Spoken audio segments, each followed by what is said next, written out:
All right, I want to welcome you to the session using a health equity lens to understand the neonatal experience. I want to welcome Ashlee Vance from the University of Michigan. Great. Thanks so much for having me. And so I think we just want to acknowledge that um, we are recording this session. So with just so far the three of us, I guess if there's no objections, we'll go ahead and um, get started. So thank you so much for having me. I am a postdoctoral fellow at the University of Michigan, where I've been studying health services research and health equity, and kind of applying that to neonates and their families. I did my doctoral studies at Duke University before coming to Michigan. So I'm always, I feel very privileged to be able to speak and talk about the neonatal experience and how we think about supporting families, during this really challenging time.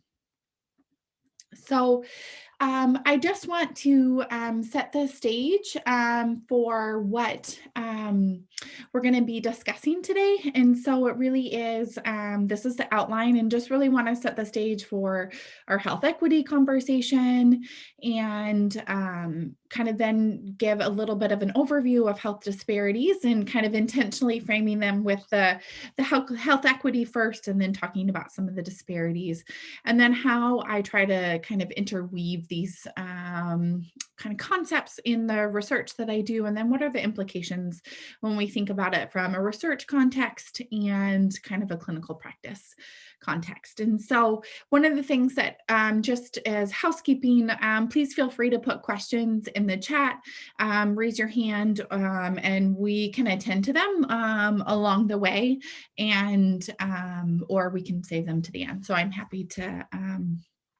have questions. So again, like I mentioned, I just really want to set the context, provide some definitions, and really just talk a little bit about the knowledge that I've gained over the past couple of years, and kind of thinking about this conversation, that's really kind of come to a head, within our society, related to recent events, and how, us, in research and also within like the healthcare system have really tried to think about these issues. They've always been around, and we've always kind of had, health equity researchers and people interested in this, but I think that it's becoming much more prevalent within the conversation. So I recently had I was listening to a talk and really felt this quote was really powerful, in that, any research that we do, any research that involves people and human subjects, and even within our clinical practice, impacts health equity. And so the idea here is really that even if you don't call yourself a health equity researcher, or someone that, kind of puts that in your tagline, the ways in which we interact with people and the ways in which we conduct, our professional and our personal lives can really advance this conversation, and kind of advance the ways in which we try to offer equitable practice. And so this image or something similar to it may be something you guys have seen before. I like this image more than other ones. Like often you'll see ones of people standing in front of a fence, looking out at a baseball game or different things. But I think the idea of like reaching up for something, like reaching up for the apples, or, trying to like gather something, really provides like a strong image, and so I think that when we consider this work, it really is trying to understand that equality isn't the same as equity. And so we think about equality as the things that sound fair, and the things that we do to kind of give everyone a level playing field, which again, in certain circumstances is the right thing to do, and is a good thing to do. However, equity really is fair, and again, this is trying to provide potentially some more supports to people who need it. And so again, when we think about the definition of health equity, it really is thinking about everyone getting, or those of us within the healthcare system, kind of giving the supports that people need to enjoy full, healthy lives. And one of the things that I've come to really like and appreciate within these conversations is this idea of justice. And so, at some point, it really is, yes, we're providing more support or giving more access or really like thinking about ways in which we can increase equity. But also in tandem with that, it's really thinking about fixing the causes of inequities by removing that systemic barrier. And so, again, in another image, if we think about the fence, people trying to look at the baseball game and kind of be at a level playing field so people can see over the fence, justice is really about removing that fence completely and thinking about the ways in which we need to remove some of those systematic barriers for our communities of color, in the belief that what benefits one group is likely to benefit most people. So, specific to the neonatal population, and again, I'm not sure, everyone's background or at least the context. You probably have some interest in babies and their families if you have joined this presentation. So these are kind of some things that we've talked about within the neonatal community that is somewhat well known or highlighted. So the top graphic, these pie charts, represent the makeup of providers and infants by race. So this was something that I developed for an editorial that I wrote with a colleague from Emory. And we really wanted to highlight kind of the difference in who makes up the clinician population in terms of physicians and advanced practice RNs. Now, this doesn't include nurses and other people part of the care team, which is, we can add to this, but at least this is a starting place of kind of giving us a picture that, often the people caring for these infants and these families do not look like the families that we care for. There was a recent article as well that came out by Greenwood and colleagues that just looked at a racial concordance between physician and infants. And they did find that there was lower mortality when Black infants were cared for by Black doctors. Now, one of the limitations of this study is that they did not consider the whole care team. So they weren't looking at additional residents, nursing staff, respiratory therapists. And those kinds of things. But I think it speaks to this idea that if a family or an infant, what is happening in the care of that infant, to decrease some of that mortality, when there is some more concordance between the providers and the patient. And so one of the other things we really talk a lot about is the prevalence of preterm birth among our communities of color. And so, our Black infants are most likely they're at higher risk of being born preterm.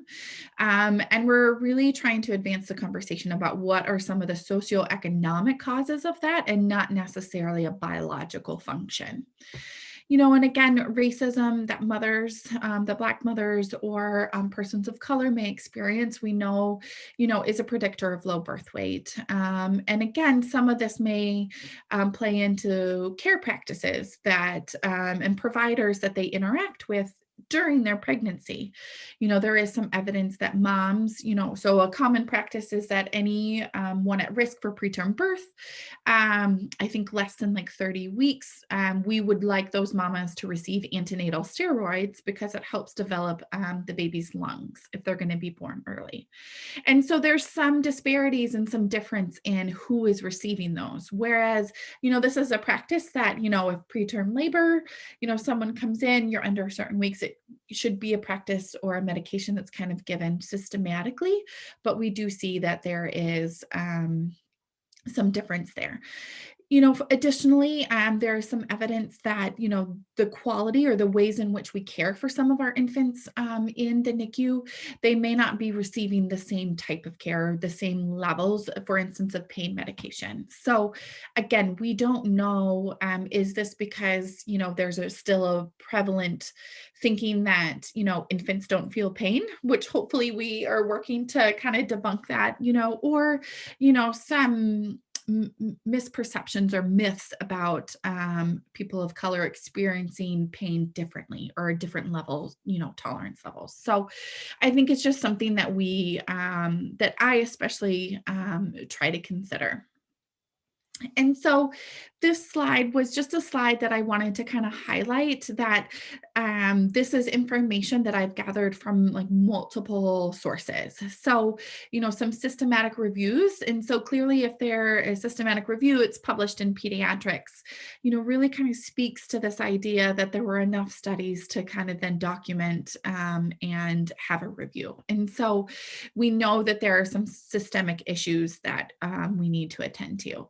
And again, some other, editorials, the color of health, so really talking about, this was a great article that really summarized the ways in which we can think about quality within our NICUs and how to consider differences in outcomes and experiences and even our interventions, that is likely more impacted by our sociodemographics.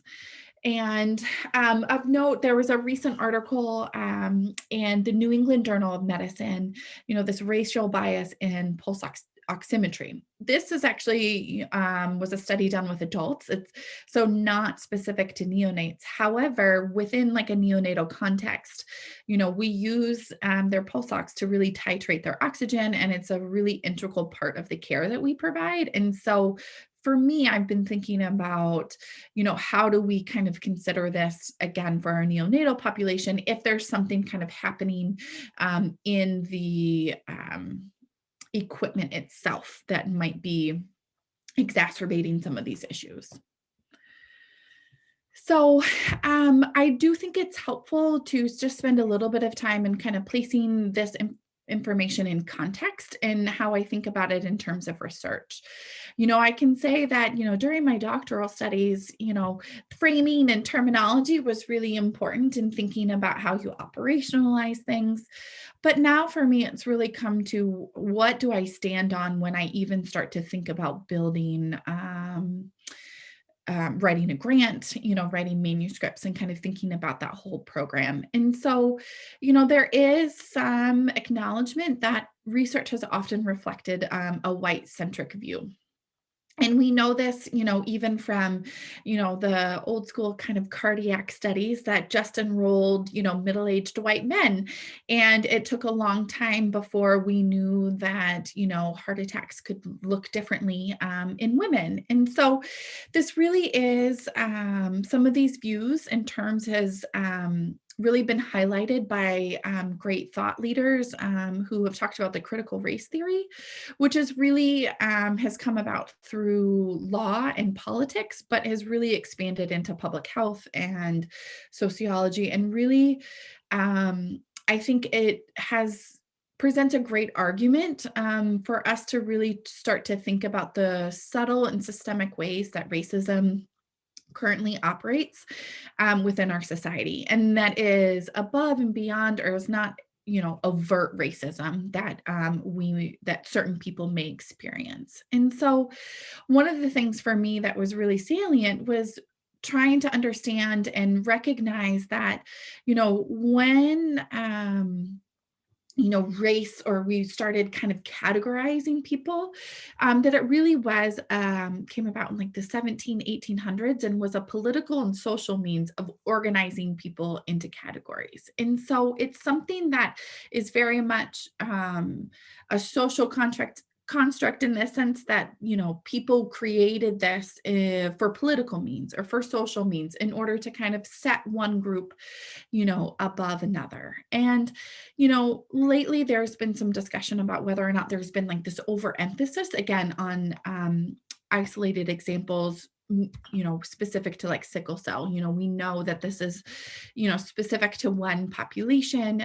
However, time and time again, there's research that's really said that we cannot tell a person's skin color, like their race, by their DNA, by their biological differences. And so I think it's really trying to be thoughtful about how we use this social construct. And again, when thinking about research, who is or whose experience is kind of motivating the questions. I am a cisgender white female, and so I come from a very specific lived experience. And so while the experience of, our communities of colors really does motivate a lot of the research that I do, it's important for me to consider that I ask them, or I like go to families of, you know, anyone who is in the NICU, like what is meaningful to you or what outcomes make sense to you.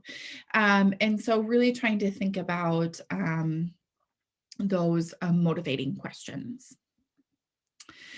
And so, kind of to summarize this, I think it's really hard to have these conversations, and it's really hard to, talk about racism and talk about kind of the ordinariness that some may experience. And again, I can only speak to this as, a white female who's, grown up in the Midwestern United States. And so, my experience, the normalization of some of this is not something that, I can empathize with, because I don't know what that's like, but I can have complete compassion and kindness towards the ways in which our communities of colors have chronically been exposed to diverse forms of racism. And so, and there's different ways that our families may kind of experience this or have their behaviors may, look different. And so, one example that I recently, was involved in or saw was I was working at the bedside, in a NICU, and it was a family of color, and had a baby, and the mom was there with her other young kiddos, and the dad, and it was. She was really concerned about mixed messages she was getting.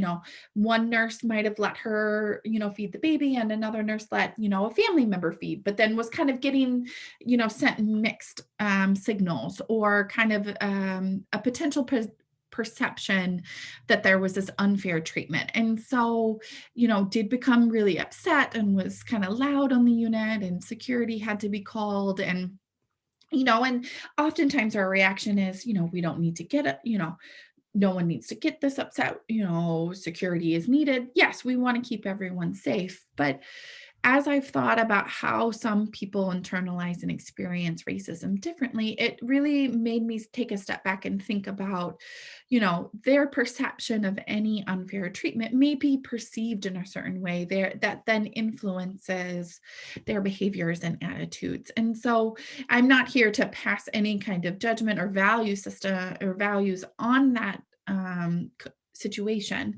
But this work has really helped me think through some of how to contextualize some of those behaviors or attitudes that we may experience at the bedside. So we're going to take a little bit, switch gears here a little bit, and I'm going to go in and talk a little bit about some of my research, but just give a simple pause. It doesn't look like there's any questions, I don't think, in the chat. So we'll just continue on. So what I've done for this section is, again, I consider myself to be a health equity researcher because I believe that it's important in the ways in which I conduct the work that I do. Now, I don't have any studies that say, racial and ethnic disparities, or like neighborhood disparities, or like economic, disparities, that those terms like in the title. But I don't think you necessarily need to have those terms, in the title to be involved in this work. So I have found this health equity framework to be really useful and helpful in kind of guiding the ways in which I conduct practice and research. And so it comes to us from public health, but I think it has implications for any discipline. And so they've really done a good job of kind of setting the stage for thinking about the ways in which these different areas are connected. And so when we think about the relationships and networks, this really is maybe from a personal and professional perspective, how we like come together or interact with people that, we engage in health promoting or health harming choices. And again, when we think about the individual factors, this may be, trying to think about the context in which, participants of my study may answer questions or whether or not they even choose to participate. And then also can, influence practice, in terms of what individual factors, they're bringing to the table as I like interact with them as a nurse. And then thinking about the systems of power. I have operated for several years within the world of academia, which we know, can be considered kind of an ivory tower. And, whether we're thinking about research or promotion or just access, to different resources within the educational system, it's thinking about, how we have policies or dismantle processes that might have, advantaged one group over another. So again, I think it's helpful. I'm just going to spend a little bit of time talking about who we tend to take care of in the NICU, and then how that helps me think about who I try to enroll in my studies. And so these numbers are general and averages. It's really hard to get kind of comprehensive numbers of, every baby that might be cared for in the NICU, but these are generally some good numbers. And so annually we have about 4 million premature infants that are born, which is about 9% of all live births. Again, with a caveat that we're going to see is this really only includes those preterm babies that we care for, but there's a whole other demographic or sample of infants that I call our bigger, sicker kids that still require care in the NICU. And so this graphic, this chart really represents what I had mentioned previously about the proportion at which, Black infants are born preterm. And I was really trying to find information about, the rates of admission by race, just kind of in general across the NICU. And so these are general numbers that I found from a large observational cohort study of Vermont Oxford centers, which Vermont Oxford is like our quality care, like collaboratory. And so they had a very large sample. And from there, we were able to kind of, that is representative of the United States. And so in general, about 41% of our infants are white, 35% are Black, 20% Hispanic, and about 4% Asian. Now, this is definitely going to vary depending on the units or the area in which you practice. So here at Michigan, they actually have annual admission rates where it's only 75% of their infants are white and only 15% are Black. Whereas when I was at Duke, 51% were white and 40% were Black. So again, a bigger mixture, but is more representative of, the South versus kind of the North or the Midwest. And so again, when we think about age, a lot of emphasis and a lot of work has been on the preterm population, which is wonderful and has been very necessary. But I also, people are always amazed to realize that, more than half of our population are those infants, born even at term or, in that period where their primary diagnosis may not be prematurity. They may be dealing with a lot of other things, complex heart issues, birth trauma, neurological issues, kind of the whole other host of complications that may require care. And so this really speaks to the population that I study and am most interested in are those that are the most medically complex. And so those may be your really extremely premature infants as well, or those infants that have, again, your congenital birth defects, your heart issues, your surgical complications. And so we've really seen an increase in these admissions, both whether it's initially preterm or initially in the NICU, or if they're readmitted to the PICU or to other settings. And while these infants really comprise a small portion of the population, they, by and large, take up about 80% of the spending. So they're really expensive in the sense that they're really high healthcare utilizers, which is something that I've continued to look at.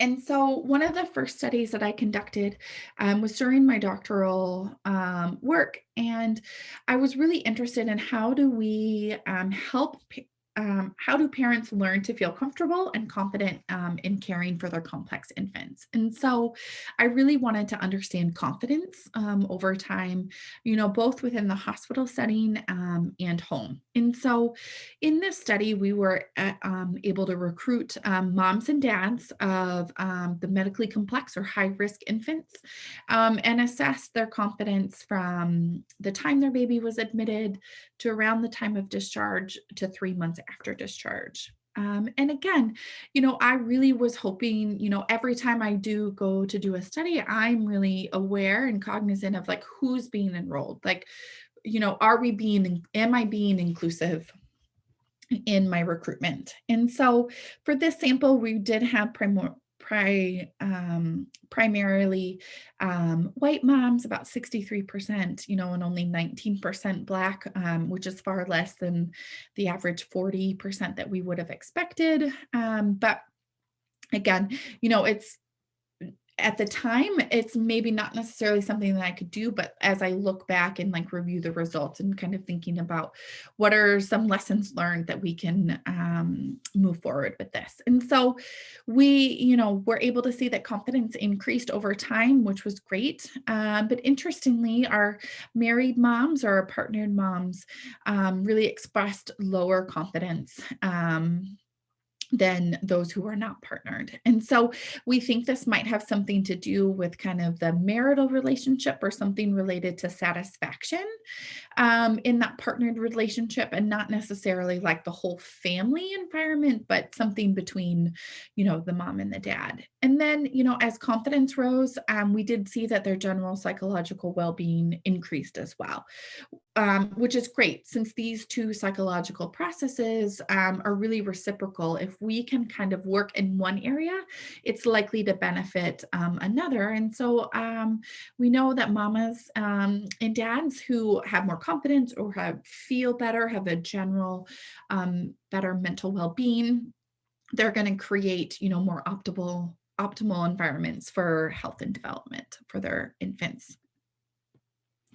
So with the dads, this was from the same sample. And so we just looked at the dads, and they still had an increase in confidence, which is great. But at each time, again, admission, discharge, and 3 months after discharge, their confidence was lower than moms. Interestingly, for dads, those dads who were partnered, and again had better psychological well-being, had higher confidence scores. So again, something interesting, a difference that we're seeing between moms and dads, that for dads, that partnered relationship really may be protective, but for moms, there's something that's going on there. And then for dads, it really was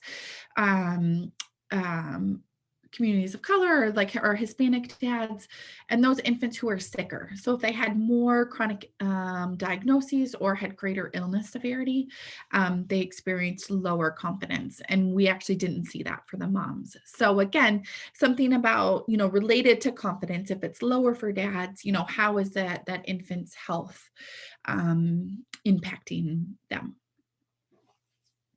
So I'm going to switch gears again and kind of talk about a study that I did last summer, kind of mid-pandemic, as everything was coming to, we were learning so many new things and so many changes. And I really felt like I wanted to contribute in some way and to give voice to parents who are still experiencing a NICU hospitalization during this unprecedented time. And so I pulled together a study team, and we really wanted to understand what the parent experience of NICU hospitalization was like during a pandemic. So we have some really great information about, parent mental health and their NICU experiences in general, what that is like for families. But it was really important for me to also understand, how were policy changes and interacting with the care teams, how was that changing for families? And so we conducted an online survey of families, recruited them by social media, and we collected data from May to July of 2020. So the first kind of study to come out of this work was we were able to recruit and enroll parents from across the United States, about 36 states. And so we tried to disseminate it across Facebook and Twitter and different parent support groups to get a nice representative sample. And I will tell you, going into this, I really thought that social media was going to maybe be like the leveling playing field that was going to really help us recruit a diverse sample.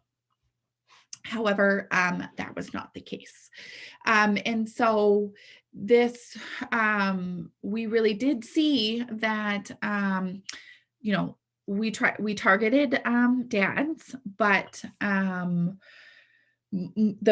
mothers were the ones that took the survey, about 96% of them. And then they were largely, white moms who had a higher than average kind of median income. And so again, while, the data is the data, and so I want to present it accordingly.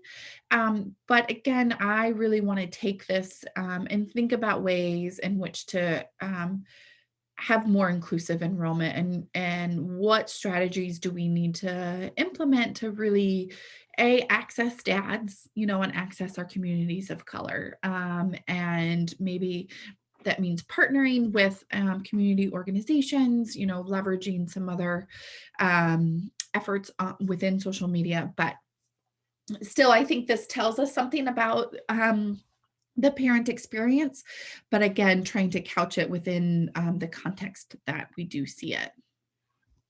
So what we did see is we were assessing impact on families. And so this impact scale really looks at, what type of changes did family life and routines change in response to an infant illness or a childhood illness. And so really trying to understand this idea of like the greater impact, the more changes or the more instability that family may have experienced. And so we looked at both just that general impact and also a financial impact. And so we did see that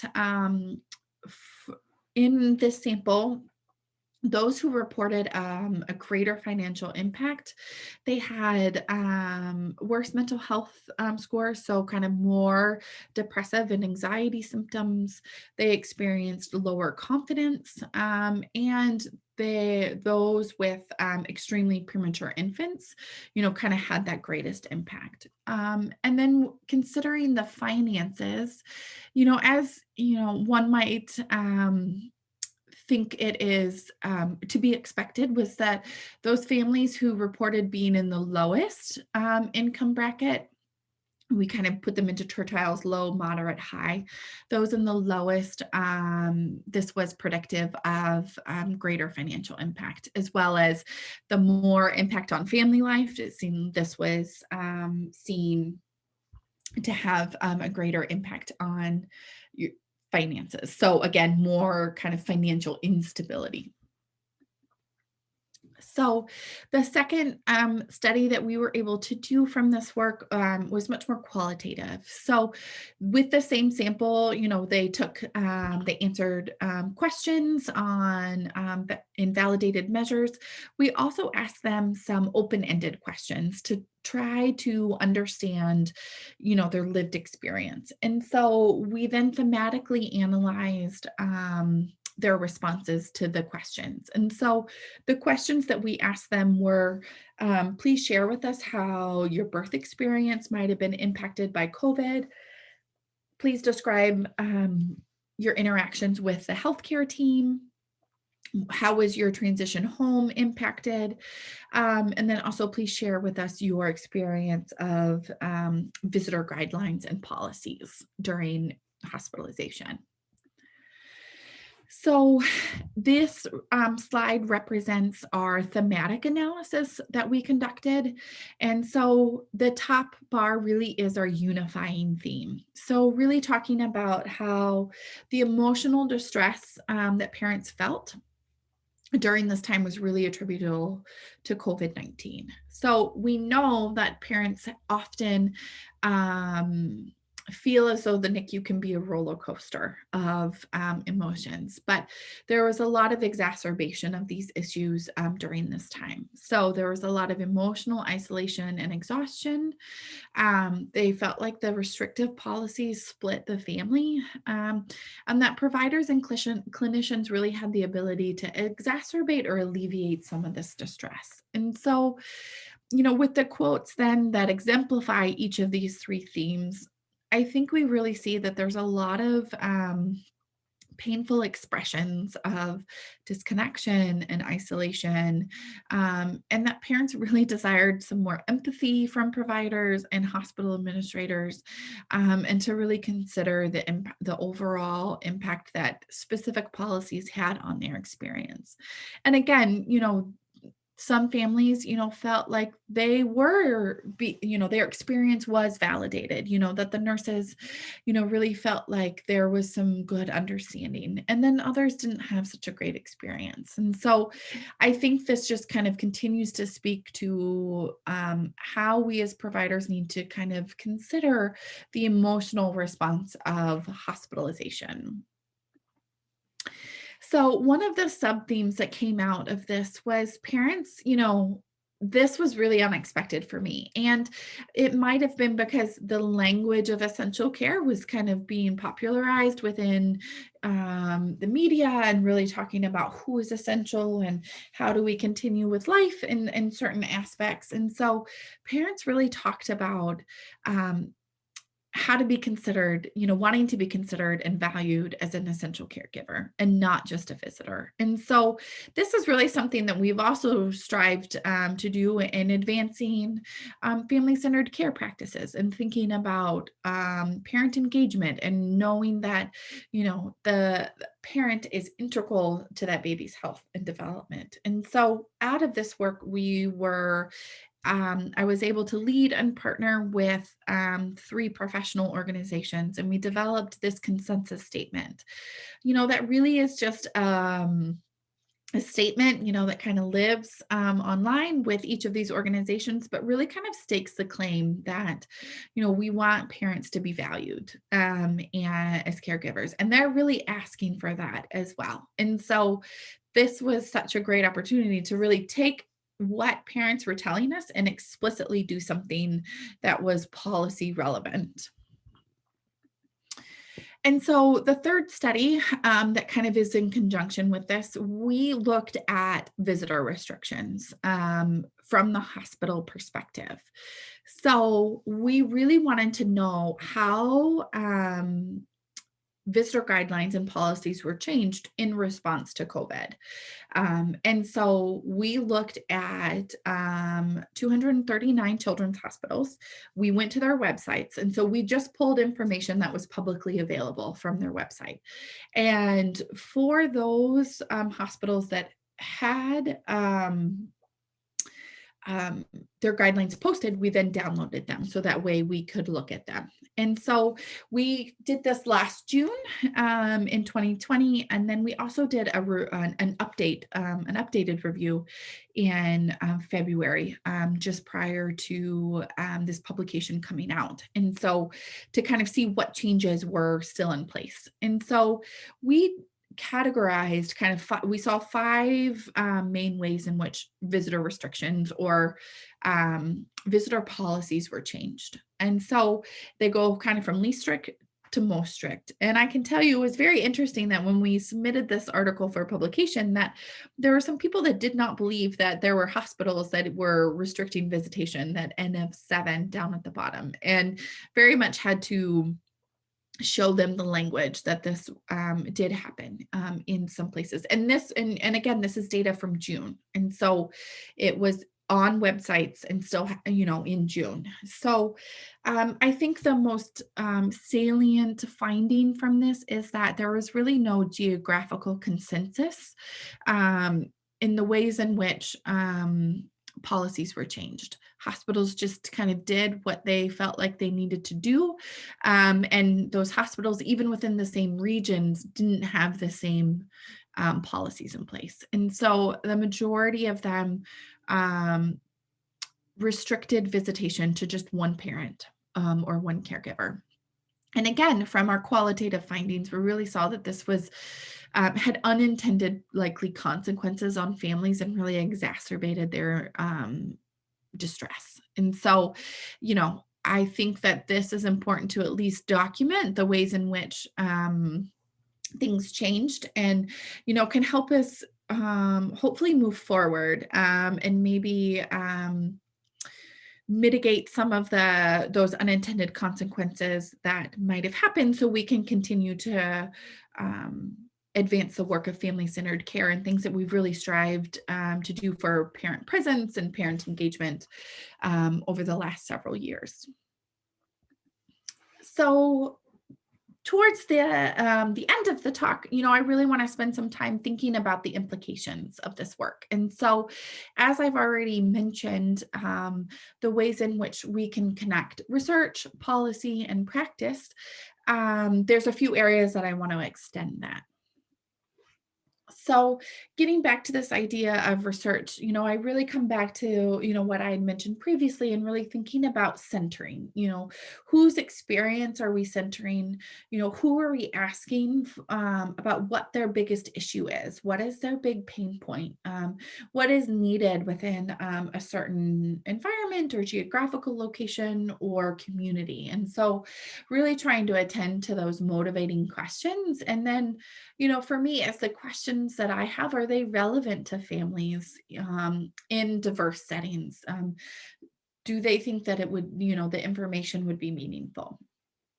Again, thinking about this inclusive recruitment and retention, oftentimes recruitment can be challenging and difficult on its own, so adding a layer of trying to consider, who you enroll, but anyone who's involved in research, I think it needs to understand that who they enroll in their study can have national implications. And so, in thinking about non-inclusive enrollment, that evidence may not be relevant to those marginalized populations. And so, again, thinking about, even if I were to take my qualitative findings about the distress of families, if I take that to some community organizations, that weren't represented in my study, but ask them, does this feel relevant? Do you think this mirrors experiences of people within your community? And so trying to think about that. And so again, also trying to be inclusive by language. And so with resources and availability, trying to have people who are bilingual and looking at your community or your hospital or what setting, like what other languages might you want to support and how can you include multimedia or visuals or other things to really support full engagement in research. And so then when I think about practice, and just my professional development, really thinking and going back to that article I wrote or the editorial with a colleague, and I cannot take credit for this term, this becoming anti-racist. This was actually developed by a great thought leader at Michigan. And so, who really identified these three zones of like fear, learning, and growth. And so was just really able to adapt it and how we can think about it for our neonatal community and the ways in which that I can identify that in some areas I may still be in the learning zone and really trying to understand my privilege and my perspective. But then, what are some of those growth zones, being willing to have those difficult conversations or mentioning racism and other issues. And so thinking about how we can support growth.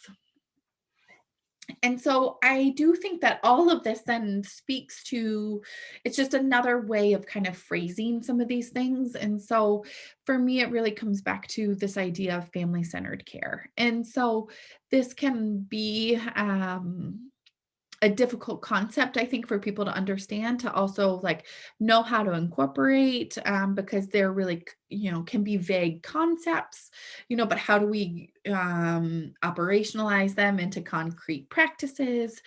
But I think that the core concepts, this idea of respect and dignity, information sharing, participation, and collaboration, these are all the things that, can also help us move into the growth zone, and really think about how we can recognize families as care recipients.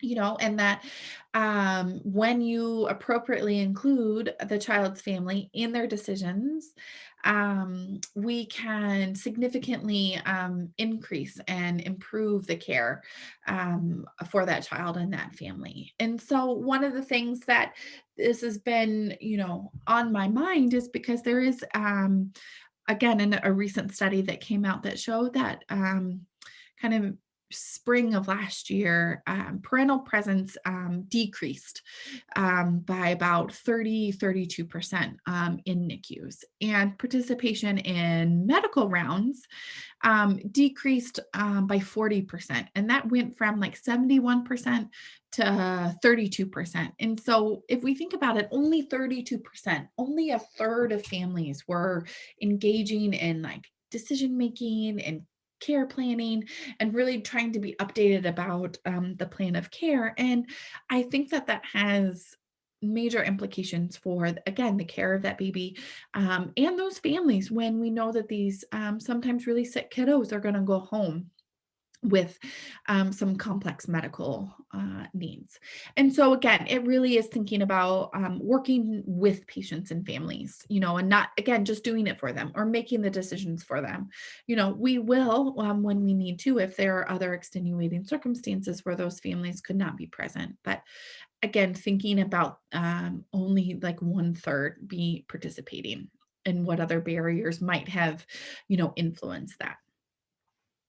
And so again, when we think about practice, it's really helpful to try and be concrete. And so I do think that within children's hospitals and those who provide care to children and their families believe that this is the best way to deliver care.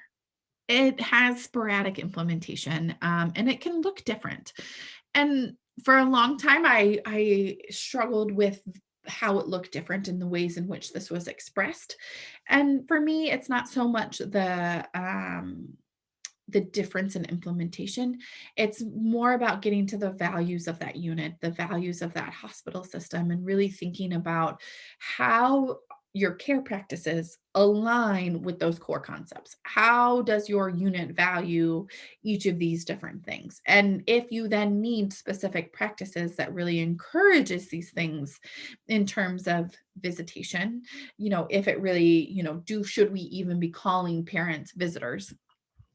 How do we engage moms and dads in promoting, and doing skin to skin care that we know is so beneficial and therapeutic for moms and babies for a host of reasons. And so I think it's for each system trying to think about those concrete ways that they can have the core practices align with the care that they give.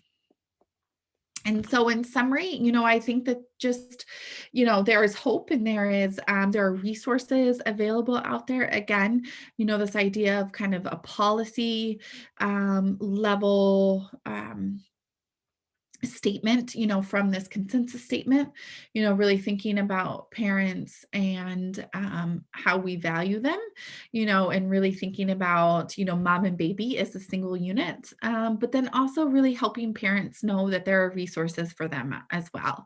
And, thinking about supporting them in terms of their questions or really engaging in ways, because I do believe that as providers and as clinicians, families are coming into the space that we know, it is a space that we are comfortable with. And so I do believe the responsibility is on us to help educate and provide resources for them as best we can. So I just want to thank you so much for your attention. Please feel free to reach out to me or follow me on Twitter if you would like. And I just really am thankful that you are interested in learning more about the ways in which we can value families and advance health equity. So thanks so much. Right, that was fantastic, Ashlee. I really learned a lot from the session. It was very informative, a lot of stuff that I know I wasn't even aware of. So everybody right now is just saying thank you and that they love the topic, but I don't see any questions. We do have we have a few minutes for questions if anybody has a question. Sure. Yeah, and two, I know this is being recorded, and so just as a general statement, happy to have, you share this with people. I do have a long list of resources that if anyone wants more information, I'm happy to provide that. I often don't put them in the slides because I feel like sometimes it can be a little lot and distracting, but happy to support some of the statements that I made if needed. So. Yeah, I still don't see any questions. So Okay. I want to thank you again, Ashlee, for being here and presenting this excellent topic. And thank you so much for the participants. Have a great day. Yes, thank you so much. All right.